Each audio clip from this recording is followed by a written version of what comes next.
8:21, seguimos en Desayunos Informales. Vamos con la primera conversación de la mañana.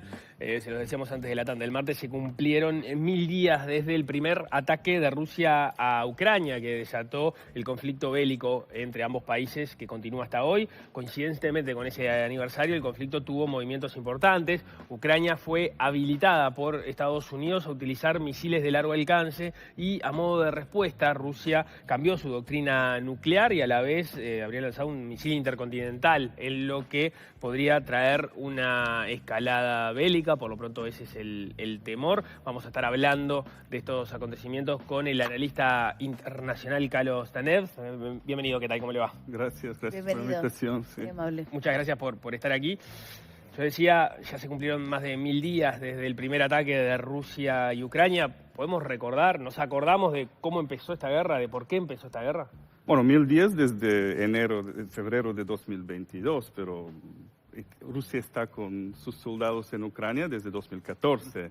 Entonces, es un tema muy complicado, es difícil explicar por qué Rusia está atacando a Ucrania, pero claramente hay unas relaciones históricas complicadas entre los países. Ucrania durante buena parte de su historia ha sido parte de una unidad de Rusia, ¿no? El Imperio Ruso, la Unión Soviética, y después de la independencia, después de la caída de la Unión Soviética, cuando se separó a las 15 repúblicas que formaban la Unión Soviética, pues Rusia en los años 90 aparentemente había abandonado esta idea de recuperar estos territorios, pero con la llegada del Putin al poder, con la estabilización, con el crecimiento económico, fortalecimiento militar, pues se han empezado de nuevo de buscar territorios que antes pertenecían al Imperio Ruso, ¿no? Que Ucrania era parte del Imperio Ruso. Entonces, Ucrania es como, si escuchamos al presidente Putin, que ama la historia. Yo soy historiador también. Él ama la historia y sus principales consejeros parece que son Ekaterina el Grande, Pedro el Grande, como reyes rusos que han expandido los territorios. Pues él quiere recuperar este territorio, cree que pertenece a Rusia. Empezó con Crimea en 2014, 2015, con algunos territorios, y sigue recuperando algunos de los territorios. Depende cuánto se le permita por el resto del mundo. Por supuesto, Ucrania es una nación independiente que tenía más de 40 millones de población antes de la guerra, y ellos quieren su propia independencia, están resistiendo. A veces se dice, ¿no? Al principio se decía que parte de la población ucraniana es ruso hablante, son prorrusos, el este de Ucrania es prorruso, ellos quieren estar en Rusia. No sé si este es el caso. El presidente de Ucrania es ruso hablante y no es prorruso. Por lo tanto, pues ellos van a luchar hasta que puedan. Y también tenemos este conflicto geopolítico, que Estados Unidos está por un lado, el occidente. Rusia es un gran poder, que por primera vez desde la Segunda Guerra Mundial un gran poder se apodera de los países grandes, se apodera con el territorio de otro país, ¿no? Obviamente Estados Unidos han atacado a otros países, pero nunca se han quedado con los territorios. Aquí Rusia se quiere quedar con el territorio. Ha declarado parte de los territorios de Ucrania como parte de Rusia. Y ahora estamos en una situación donde ya otra vez se está hablando de guerras nucleares, amenazas, que se puede tocar.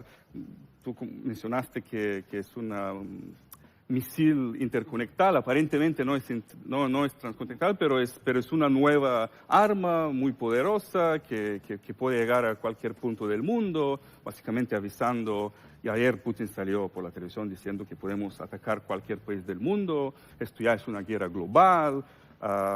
Pero bueno, sí. Ahora vamos hacia ahí, hacia digamos, lo que fueron las novedades de las últimas horas. Antes, como dato de contexto, vos mencionabas, bueno, Rusia tiene, o por lo menos Putin parece tener esa nostalgia o esas ganas de recuperar el territorio que en su momento fue el Imperio Ruso. Por otro lado está también ese argumento. Ucrania era como el buffer o la separación entre la Europa o la OTAN, mejor dicho, y Rusia, y también la proximidad en determinado momento de Ucrania a Europa, o a la parte europea, a la parte que forma parte del Tratado de la OTAN, también fue como un incentivo para que Rusia se sintiera amenazada, ¿no? Entonces también Sí. la guerra también está eso de por medio. Sí, sí, Ucrania era una copia de Rusia, de toda la corrupción, las oligarcas, la economía, los servicios secretos. Hasta 2014 más o menos es lo mismo que Rusia, pero una copia.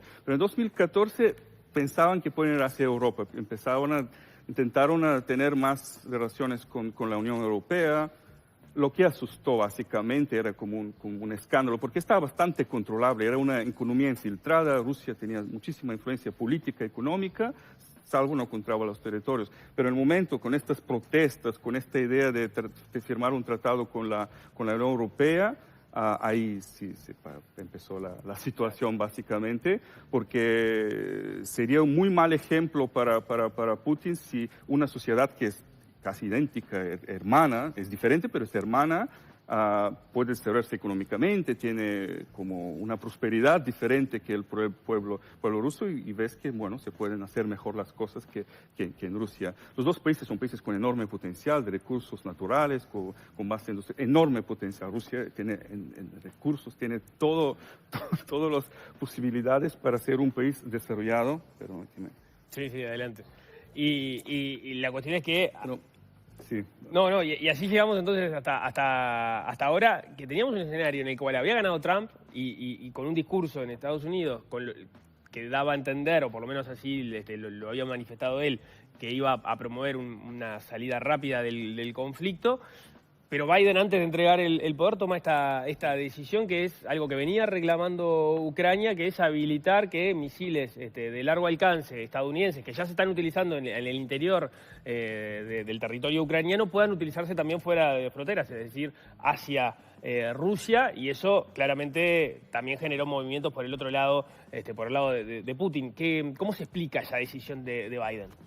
Bueno, es muy tarde y además no se sabe cuántos misiles tienen los ucranianos. Probablemente tienen 10 o no tienen suficientes misiles para hacer un daño a Rusia. También van a usar minas que los rusos ya usan hace tiempo, pero van a hacer unas minas porque están por perder la guerra. Ucrania está colapsando, están desgastados económicamente, no tienen suficientes hombres para frente, Rusia se está moviendo bastante, como han recuperado bastante, han conquistado bastante territorios. Entonces un esfuerzo para hacerlo más lento los avances de Rusia. Trump, realmente nadie sabe cuál es el plan. No sé si él mismo sabe cuál es el plan. No queda claro cuál es el plan de Trump. Es muy fácil decir y no comprometerse porque tengo plan.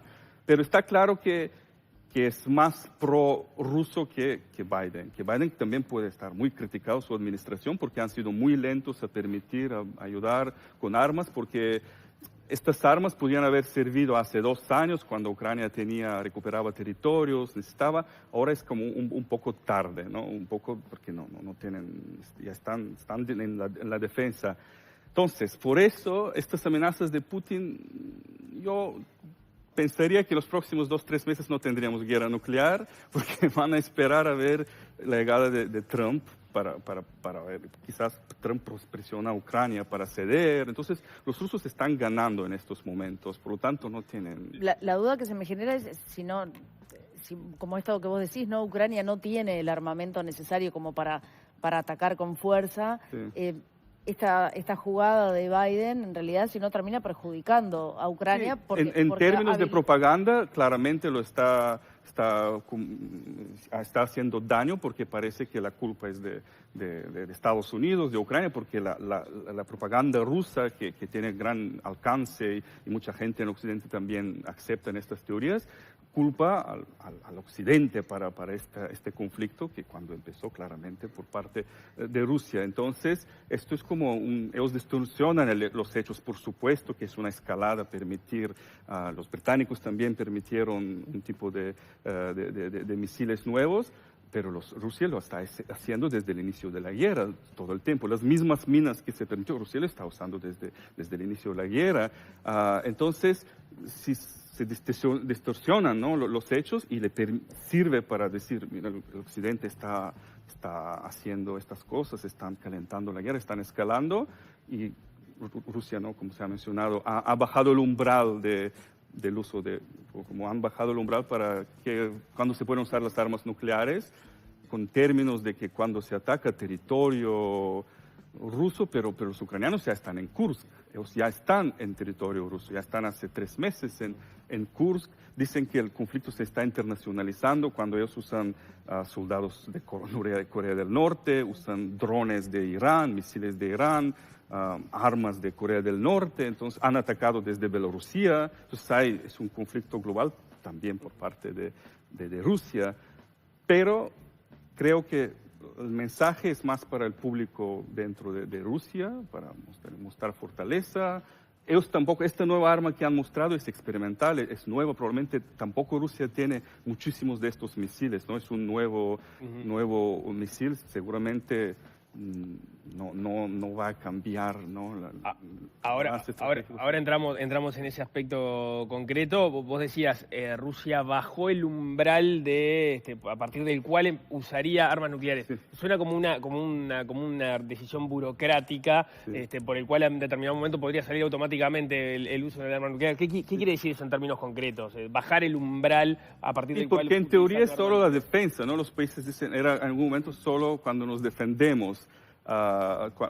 Entonces, ¿qué significa cuando nos defendemos? Si un país nos ataca o si el Moscú está en peligro o si usan armas de otros países o de un momento puede decir que alguien atacó a nuestros soldados en África. No, depende de cómo lo interpretas, pero Putin también tiene niños y los rusos también tienen familias, ¿no? Ellos no quieren guerra nuclear y otra vez, en estos momentos parece que están ganando, no solo en el campo de batalla, sino políticamente, porque se han cambiado el presidente de Estados Unidos. Por lo tanto, no deberían tener como este impulso. Claro, lo que vos decís es, en este momento, primero, Rusia no es la primera vez que amenaza con el uso de armamento nuclear en este conflicto, y además, en este momento concreto, no tendría muchos incentivos para efectivamente dar ese paso, porque acaba de ganar Trump, que es un presidente que tendría una postura más prorrusa, por lo menos menos pro-ucraniana que la que ha tenido Trump hasta el momento, y están en un momento de la guerra, a diferencia de que tuvieron hace algunos meses o casi un año, en el cual no están perdiendo territorio, al contrario, están avanzando. No sería razonable que antes de que asuma Trump den ese paso que sin duda yo creo eso, obviamente pueden pasar cosas. Sí. No son tan racionales los líderes tampoco. Claro, de todas formas, el otro día cuando apareció este anuncio de Putin, que bueno, llamó bastante la atención, porque cuando pensamos en guerras nucleares, todos pensamos en los desastres que han ocurrido en otras épocas. Pero ¿sabemos concretamente qué cantidad de armamento nuclear tiene Rusia hoy? Bueno, ya se sabe que ambos estados, Estados Unidos y Rusia tiene más, tienen suficiente armas de toda variedad para destruir varias veces el planeta con diferentes misiles, submarinos, lo que sea. No hay forma la destrucción es garantizada, ¿no? Si hay una guerra nuclear, la destrucción de todas las partes está garantizada. Así que mejor ni entrar en estos detalles. Claro, porque, después de que contaste que tienen 2 cada una, ya no importa cuánto tiene. A lo mejor Uruguay puede sobrevivir, está lejos de eso, está bien, alguna forma, pero sí, mejor no entrar en eso. Ahora podríamos hablar de alguna consecuencia colateral que podría tener en Uruguay, pero hablemos un poco de esto de las armas.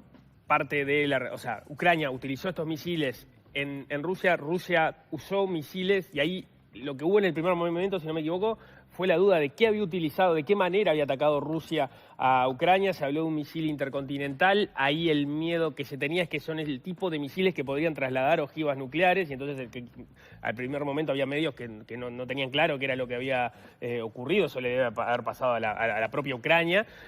Vos decías que aparentemente no fue ese el tipo de misil que tiraron. No, obviamente el misil puede llevar armas nucleares y cabezas. Esto está clarísimo, es un mensaje para decir, tenemos este misil que puede llegar a cualquier punto del mundo y puede llevar armas nucleares. Fue vacío, pero podría ir lleno. Bueno, era lleno porque hizo daño, probablemente, no sabemos exactamente, hizo daño, pero no con... No ojiva nuclear. No nuclear, sí.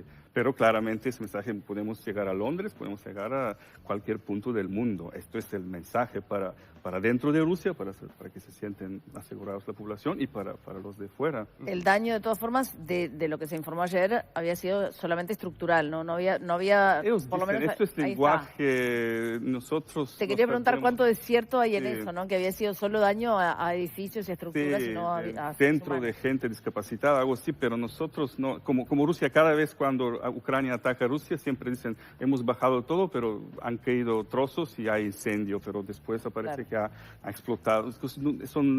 El lenguaje, ellos no dicen qué daño han recibido realmente, entonces no sabemos, al menos yo no sé exactamente, pero es algo complicado y es difícil de... Ellos han enviado desde el inicio de la guerra miles de misiles de todo tipo, y Ucrania parece que han luchado, han bajado como 80%, que es un número impresionante, gracias de sus defensas, gracias del apoyo del Occidente. Pero te atacan sistema eléctrico, la vida de la gente. Ucrania en la actualidad, ellos están intentando de tener propia producción, porque al principio casi dependían solo de las armas del Occidente y los almacenes que tenían. Ahora están intentando desarrollar su propia producción, de no depender de Estados Unidos o de otros países. Tienen trabajo con empresas privadas en la construcción de drones, de misiles, y bueno, Rusia obviamente tiene interés de bombardear y de reducir estas plantas, esta producción, de ganar la guerra antes de llegar a la batalla. Entonces, ahí hay, en esta zona, en Dnipro, hay fábricas de armas, entonces probablemente el objetivo era eso. ¿Qué daño han hecho? No tengo claro. Ahí se da, es algo que también pasa en el conflicto en Medio Oriente, pero se da una serie de señales, ¿no? O sea, Ucrania utiliza un armamento que todavía no había utilizado fuera de su territorio, entonces le da una señal a Rusia de que está dispuesta a atacarla de otra manera. Rusia toma una decisión espejo en la cual ya no solo le da una señal a Ucrania, sino que le da una señal a quienes la están apoyando, como Estados Unidos, porque utiliza un arma que eventualmente podría ya no apuntar a Ucrania, sino apuntar a cualquier parte del mundo. La pregunta es, bueno, ¿quién desescala, no? Bueno, pero Ucrania no hace señal. Ucrania intenta reducir la capacidad militar de Rusia, porque a Ucrania le eran misiles, entonces ellos atacan como almacenes de armas que están cerca del campo de batalla. Entonces, si los rusos saben que si estás a 100 kilómetros, pero te pueden destruir, tienes que moverlo a 200 kilómetros, 200. Entonces, la logística es más complicada y el esfuerzo es más difícil. Tiene efecto real sobre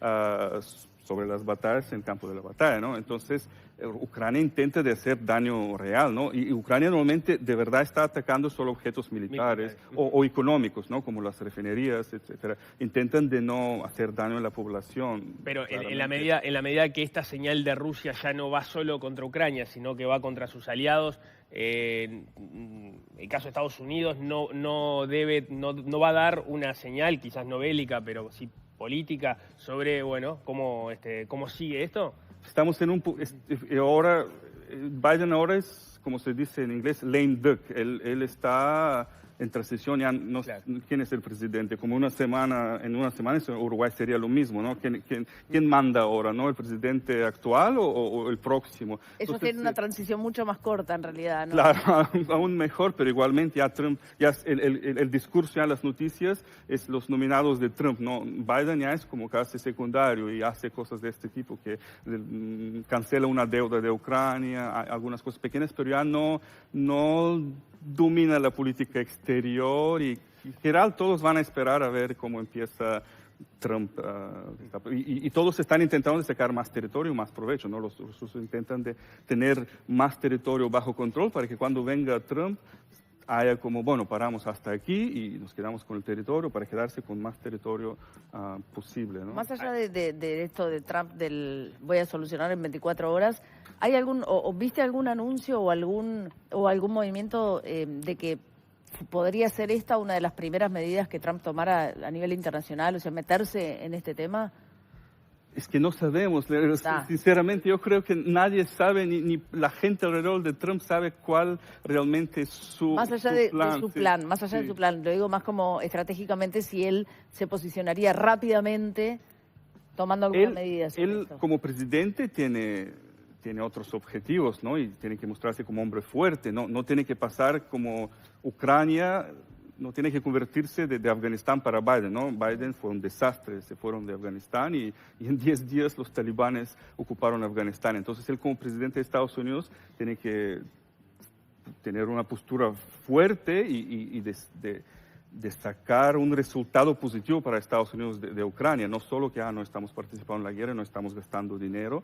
Por lo tanto, podría ser presentar una postura más asertiva e intentar de presionar Rusia, pero yo no sé si Putin va a caer en esto. Sí. Ahí he escuchado un análisis, porque claro, Trump también ha sido caracterizado, y vos corregime porque no son temas que domine, un presidente que va a mirar, que mira más hacia adentro que hacia afuera, con incentivos con objetivos de incentivar la economía en su interior, y ahí, más allá de la política comercial proteccionista, también está el tema de reindustrializar el país, y la industria armamentística en Estados Unidos es muy importante. Entonces también había alguna lectura que escuchaba en medios internacionales de, bueno, quizás Biden también lo que quiere dar una señal es, bueno, acá tenés una oportunidad con la industria armamentística, es horrible pensarlo así, pero es parte de los análisis que se manejan hasta ahora, de mostrarle a Trump que con la industria armamentística también hay una posibilidad de mejorar la economía del país en la medida que se apoye a Ucrania. ¿Puede haber algo de eso también en la ecuación de darle incentivos a Trump para que no le suelte la mano a Ucrania? Seguramente. Y también una cosa, Trump y Biden estaban 2 horas reunidos, no sabemos qué han hablado. Quizás algunos de los políticos de Biden están acordados. Yo personalmente no lo sé, pero nadie lo sabe. Pero puede ser que algo de lo que se está haciendo, de permitir las armas, está acordado. Uno sabe. Entonces, por supuesto que sí, claramente Trump está orientado hacia adentro, pero tiene gente alrededor, y su vicepresidente, él tiene esta idea del giro hacia Asia, que lo importante es el China, que hay que luchar contra China, dejar Europa, y otra gente de la política exterior. Parece que Mark Pompeo, que era el anterior ministro de Exterior básicamente de Estados Unidos, no va a ser, y él era anti-ruso, no apoyaba a Ucrania. Entonces, como hay que ver la gente que va a ocuparse con este tema, qué posturas tiene. Y está claramente que hay que pensar en muchos temas, y la industria armamentística tiene muchísima influencia y probablemente tienen sus propios intereses en Ucrania. Sí. Cuando comenzó esta guerra, bueno, Uruguay tuvo algún coletazo, alguna repercusión. ¿Tenemos que esperar en el corto plazo o en un plazo mediano que vuelva a suceder alguna situación? ¿Tenemos que prepararnos de alguna manera para esto que pueda pasar, esa escalada? Bueno, para Uruguay yo creo que ha sido positivo la guerra, porque muchos europeos empezaron a comprar propiedades en Uruguay. Creo que hasta había un auge de los precios de propiedades en Punta del Este. Pero como Uruguay de repente se aparece un lugar como un paraíso seguro donde están lejos de los conflictos. Entonces hay países que se están beneficiando de la guerra de diferentes formas, y Uruguay como una isla de seguridad, de paz, de estabilidad, hasta es positivo. Pero bueno, estás jugando con fuego ahí, sí, claro, es bastante complicado. Hay otra forma de mirarlo también para un país chico como Uruguay. Yo escuchaba ayer en Perspectiva a Elvio Rosselli, que fue embajador de Uruguay ante el Consejo de Seguridad de Naciones Unidas en el momento que Uruguay presidió el Consejo de Seguridad, diciendo, bueno, acá en realidad esta siempre fue una guerra que Ucrania no podía ganar y que Rusia no podía perder, y entonces el final va a estar en algún momento más adelante o más atrás con una negociación, y una negociación que probablemente tenga que ser por territorio, porque Ucrania no va a poder. En el primer momento se hablaba de, bueno, cuántas horas podía aguantar Ucrania. Bueno, ya pasamos los 1000 días, pero vos mismo lo decías, Ucrania en este momento está perdiendo la guerra, y eso podría implicar ceder territorio, como ya había ocurrido con Crimea en 2014. Y eso para países chicos como Uruguay, como señal global, es un problema. Habíamos dejado de tener guerras en las cuales los países anexaran territorio por la vía militar, y estamos en un escenario en el cual eso podría volver a ocurrir, ¿no? Ellos no se dieron de Crimea. Crimea se lo ocuparon los rusos, pero Ucrania nunca firmó. No se firmó una paz en relación a esto. Esto es el tema, que muchos de los diplomatas, yo escuché la entrevista también, ellos han vivido un mundo donde era impensable que un país se va a quedar con el territorio de otro país. Entonces siempre todo es con diálogo, conversaciones, diplomacia, pero sabiendo que nadie va a atacar el territorio de otro país. Y hoy en día Rusia se está quedando con territorios de estar conquistados. Estamos volviendo al siglo XIX, XVIII. Entonces yo creo que las reglas ya son diferentes. Entonces Ucrania, obviamente que no puede ganar, Ucrania no va a llegar a Moscú y no van a conquistar Moscú, pero ellos para firmar una paz necesitan garantías de que no les van a atacar en 3, 4, 5. Ceden unos territorios, a lo mejor hay gente que prefiere la paz y ceder algunos territorios, Crimea o algo más, pero ¿qué garantías tienes que en 3, 4, 5, 10 años, cuando Rusia se recupera, lo va a hacer de nuevo? Entonces, ahí es el tema. ¿Qué garantías va a recibir Ucrania? Una de las posibles garantías es que entre en la OTAN. Entonces, como hay en teoría la OTAN, cada país atacado por otro, todos responden, es una garantía. Armas nucleares. Ellos tenían armas nucleares. No hay que olvidar que Ucrania tenía armas nucleares y los entregó a cambio de protección por parte de Gran Bretaña, Estados Unidos y Rusia en mediados de los 90.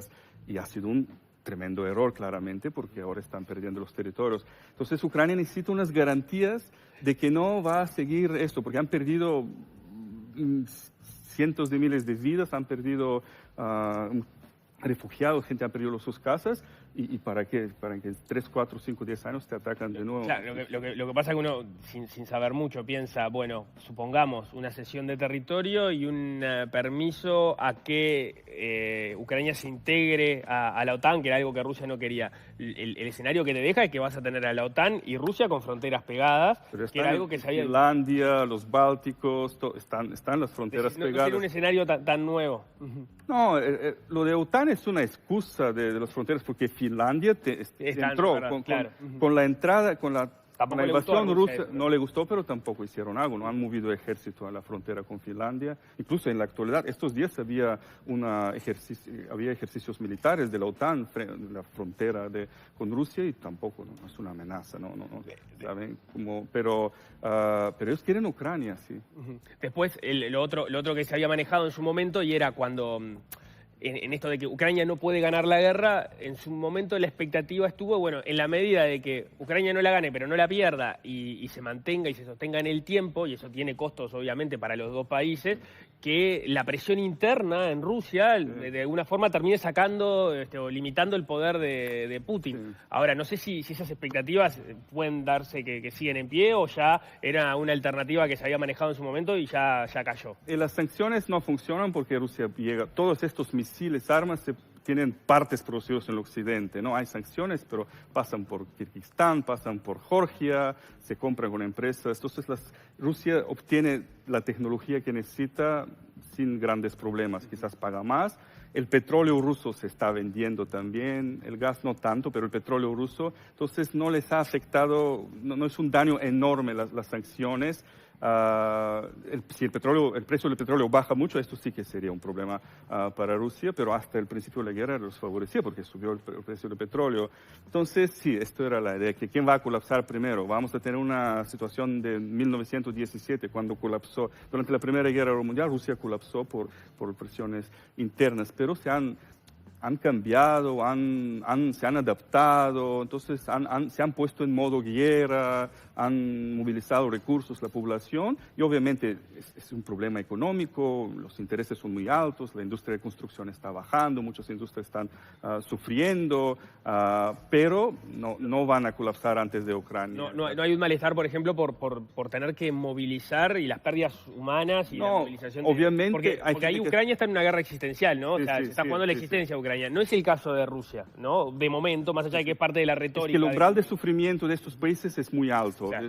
Históricamente es muy, muy alto. En Rusia, el controlan la propaganda, la cultura es diferente y obviamente hay gente que está sufriendo. Ahora hay otro tema, la gente que vuelve del frente, todos estos prisioneros, ¿no acordáis de que ellos van a las cárceles y le ofrecen a gente que han matado, violado? Pues si vas al ejército, te liberamos después de 6 meses, 12 meses. Pues ya hay más de 200 homicidios de gente que han estado en la cárcel.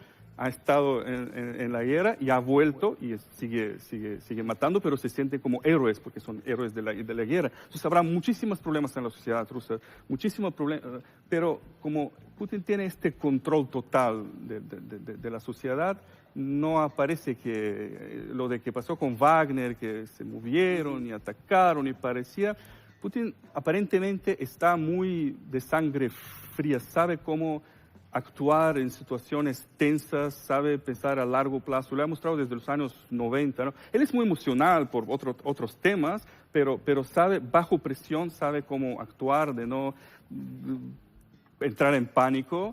Y ahora mismo pues ha esperado que cambie el gobierno de Estados Unidos, que cambien los gobiernos en Europa, porque pues está acá en muchos gobiernos en Europa que eran anti-Rusia, pues están cayendo. Entonces está ganando a largo plazo y parece que es más probable que Ucrania colapse primero, que la gente abandona, porque tampoco es muy popular el presidente de Ucrania. Nosotros en el occidente es muy popular, pues muy simpático, ha tenido esta valentía, pero no llevan la guerra, la están perdiendo en la actualidad. Eso parecía desde el principio igual, ¿no? Que iba a continuar de esa manera, esta pérdida de Ucrania, o por lo menos que Ucrania tuviera menos peso. Lo que quería preguntarte, porque lo has mencionado como al pasar también, es esto de las pérdidas humanas y de las víctimas, que no hay mucha información sobre eso. Si miramos lo que pasa en Medio Oriente, todos los días tenemos el conteo de víctimas de un lado y del otro que transmiten a la población cuántas personas están muriendo por día. En esta guerra no la tenemos. No queda muy claro. El BBC a veces hacen estudios y si pueden poner el nombre de alguien muerto, pero seguramente están contando 20% o 30%, porque no puedes. Seguramente los ambos bandos han al menos 100.000 muertos por cada bando de soldados mínimamente, y después de civiles hay más también, pero el enorme problema es también los refugiados, como millones de personas que se han ido de Ucrania o dentro de Ucrania se tenían que mover, y ahora hay gente que se mueve, ahora están perdiendo el tercer año de la guerra, tienes que abandonar tu casa y irte, y no sabes dónde irte porque se mueven, entonces es un desastre, un catástrofe humano terrible sobre todo para Ucrania, pero también para algunos rusos, niños que se han secuestrado, niños básicamente, hay miles de niños que se han ido a Rusia, es inimaginable, ¿no? Mejor, es tanto sufrimiento sin gran necesidad. Digo, nosotros ya no lo podemos entender, ¿no? Como el siglo XXI, pensar en guerras. Es claramente poder militar. Volver al siglo XIX, un fracaso de la gobernanza mundial, ¿no? Sí, está clarísimo esto. Tenemos que cerrar, pero mencionaste a Corea del Norte. ¿Qué papel está jugando y cómo hay que leer el papel de Corea del Norte en este conflicto? Porque ahí desde Occidente, digamos, también lo que llama la atención, lo que genera incertidumbre también es un líder que no le genera confianza a Occidente, del cual sabemos relativamente poco, más allá de algunas etapas. Sí, esto es la otra preocupación. Rusia recibió mucha ayuda de Irán y de Corea del Norte, y la pregunta era, ¿qué está pagando Rusia para eso? Si le ayuda a construir misiles o armas nucleares, programas nucleares, todo eso. Hoy salió la noticia que le pagan en petróleo, claramente. Corea del Norte recibe mucho petróleo, esto es contra la Unión, el Consejo de Seguridad, está dentro del programa de sanciones de las Naciones Unidas. Entonces, sí, pues aprovechando, Rusia, si pueden no perder soldados, vidas rusas, están aprovechando. En la propia Rusia seguramente esto es un gran éxito, porque no están muriendo los nuestros, están muriendo otros soldados, ¿no? Para la propaganda rusa esto es enorme éxito que están... Está tercerizando la guerra. Y Corea del Norte, hay que ver ahí China cuál es el tema, porque no, Corea del Norte tiene frontera con China y con Rusia, y durante los años 90 Rusia había dejado Corea del Norte a China, pero ahora hay que ver China qué opina en todo eso, que ha permitido... Ahí uno puede pensar que los incentivos de China en el momento que está de su economía no necesita de un mundo en guerra, sino que le serviría más un mundo en paz con el cual poder comerciar, o no necesariamente es así. Uno piensa eso, pero realmente en un mundo donde hay un conflicto, se está rompiendo el mundo, ¿no? Se está desglobalizando. a lo mejor tener más aliados y luchar contra el orden que es dominado por el Occidente, a lo mejor les sirve apoyar a Rusia y China ha mostrado que están apoyando silenciosamente a Rusia, claramente. Eso te iba a decir, silenciosamente, porque no ha tenido China posicionamientos firmes. Son excelentes diplomáticos, eso nunca dicen directamente, pero ves los hechos. Sí, yo cuando estuve aquí, cuando era 1 año y medio, me preguntaste si China puede resolver. China, no sé si va a ayudar mucho China a Ucrania, porque está más Rusia. Pero en teoría, seguramente tienen cierta control, cierta moderación, ¿no? No están de todo felices, seguramente, con la guerra y que no va bien, que es como un problema en el nivel mundial, pero bueno. Bien, entonces, la buena noticia es que no ves que Rusia tenga incentivos para empezar con los ataques nucleares en los próximos 3-4 meses. La mala noticia es que las reglas por las cuales el mundo tuvo incentivos para la paz en el último siglo están rotas y entonces no sabemos lo que puede pasar de ahora en adelante. Bien resumido, sí.